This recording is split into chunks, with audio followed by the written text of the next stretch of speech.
Hi friends, in our time together today, I'm introducing scale exercise 27 in D and G for both low and high D whistles. Um, Yesterday, we had a conversation together about dealing with those pesky note jumps, particularly when you're jumping like just a couple of notes, and it can get pretty awkward. And so after that conversation, I thought, you know what we really need? We need a scale exercise that focuses on those pesky note jumps. So this is important, but I also apologize because it's not easy. But if you work on it, then it won't be a challenge when you experience it in a tune. You see, that's what scale exercises are. They're a foundation. They're building blocks for us to craft a foundation so that when you experience the things that we study and we practice in the scale exercises, when we experience that in a tune, you're not flummoxed by it. You're able to handle it because you've developed the skill ahead of time. That is why scale exercises are so very important for us. It might not feel as fun as playing music, but it's so valuable. Lesson I've been learning for years as I learn to be a better musician, and I keep reminding myself these scale exercises are the things that develop your skills, so stick with them. And I decided to use the Chieftain V5 to introduce these exercises because I recently introduced the Chieftain, and I thought you might want to hear it again. And I'll put a link at the top here so that you could access that video if you want. And at the end of this video, I'll put a link to the playlist that is for all the scale exercises I've crafted for us. And at the top of the notes to this video, I'll put a link, a lot of links, to the page on my website from which you could download the music and tabs for this scale exercise. Now, the software I use still hasn't fixed the whistle tab generator, and I've got different folks from different companies looking for me to find the right solution. I have a feeling I just need to create tabs differently and not have them integrated on the same sheet. So look for that being fixed in the near future. So anyway, scale exercise 27 is built off of a two-note jump.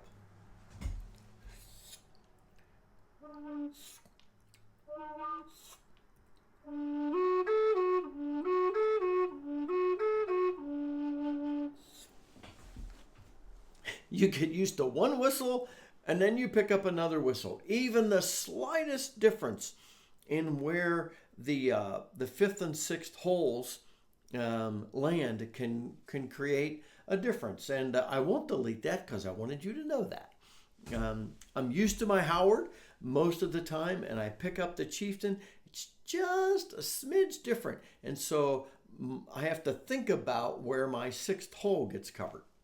Anyway,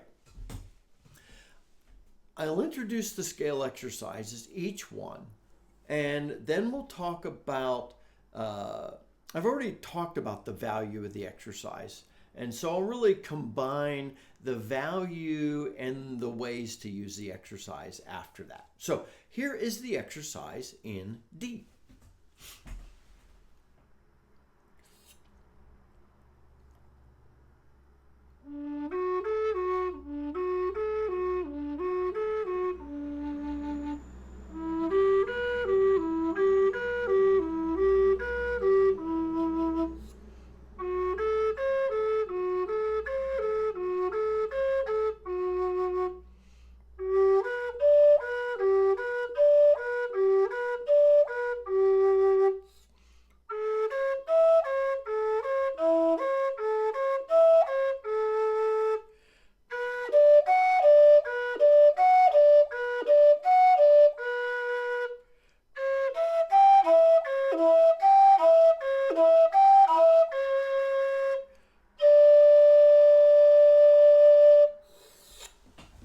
Okay.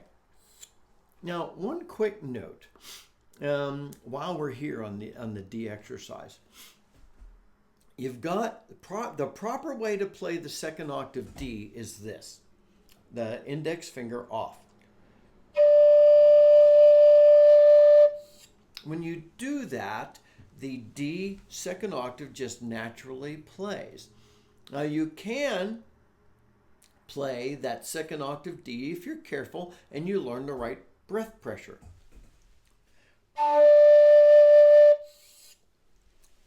There's a minimal tone difference, but when you're playing quickly, no one will notice.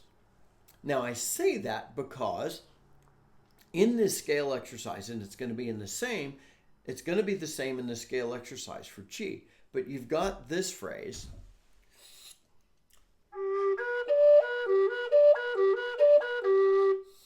All right, you start playing that more quickly and you're going to get stumbly between the B and the D. So you can, I won't call it cheat, but you could cheat.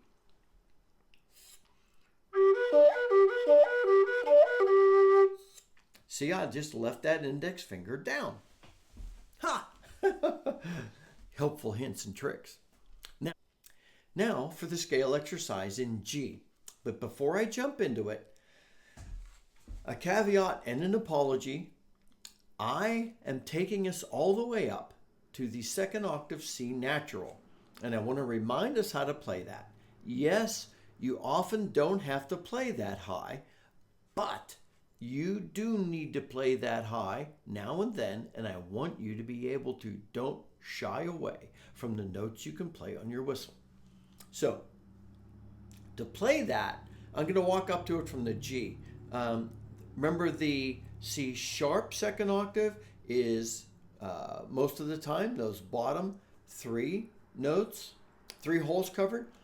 The best way to play the C natural in the second octave is to uncover half of that top hole. I'll walk up to it from the G so that you can see.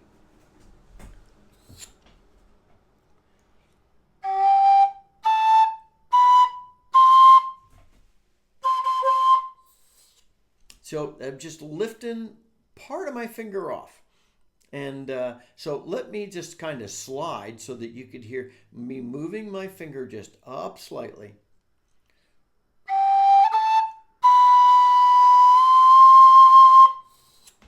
And if I pulled it all the way off, and well, that would sound terrible because I wouldn't have any holes covered, and that rarely works well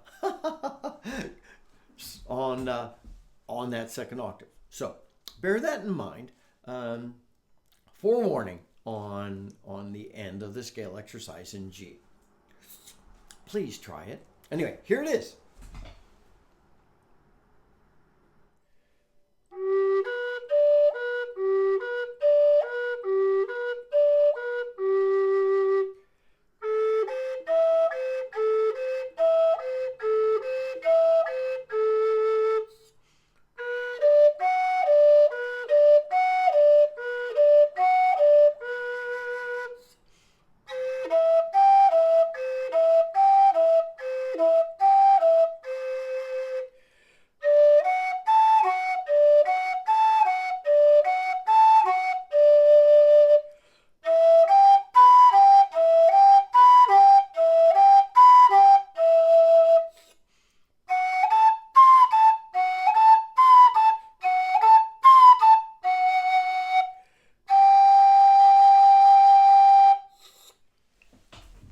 Well, I didn't do the best job hitting the C natural.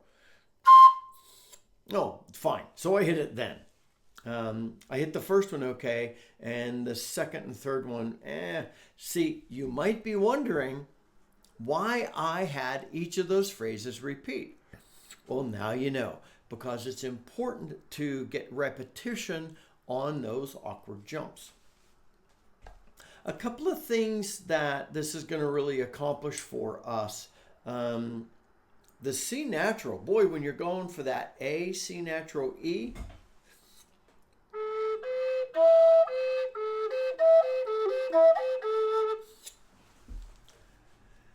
it's important for us to learn to get our fingers to work well here because when you're playing a fast tune and you need to be able to do that, you want to have learned it ahead of time. So that's why. Anyway, some different things you could do with this exercise. Practice it. This, since it's going up and down, brilliant exercise for throwing in ornamentation. All up and down. That's a blast. You can also use this, and it's particularly helpful for speed drills, because starting off, you're going to have to play it very slowly. Work on it, work on it, work on it. This exercise is going to be so good for helping you develop your speed, which is great. And you can also change up the rhythm. Sure, I've made it so that it's just a straight 4/4 time. You could change it up to a bit more of a dancey.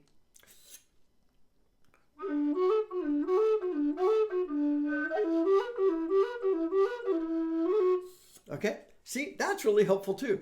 So, use this scale exercise to just nail some awkward note transitions, get your dexterity down. It's going to be frustrating. Use this exercise to go all the way up to that C natural that I messed up 2 out of 3 times. Ha! Again. Oh well. You know what I'm going to work on as soon as I finish the video? Well, actually, I'm going to edit and publish the video, and then I'm going to work on that C natural. My friends, take advantage of this. If you know some other whistle players who are growing and learning, share our scale exercises with them. This is for all of us to benefit from. Enjoy this. Use it on your low D and your high D whistles in order to grow and develop your skills. Until next time, my friends, this is Scott Shade. Happy low D whistling. Well, and high D too.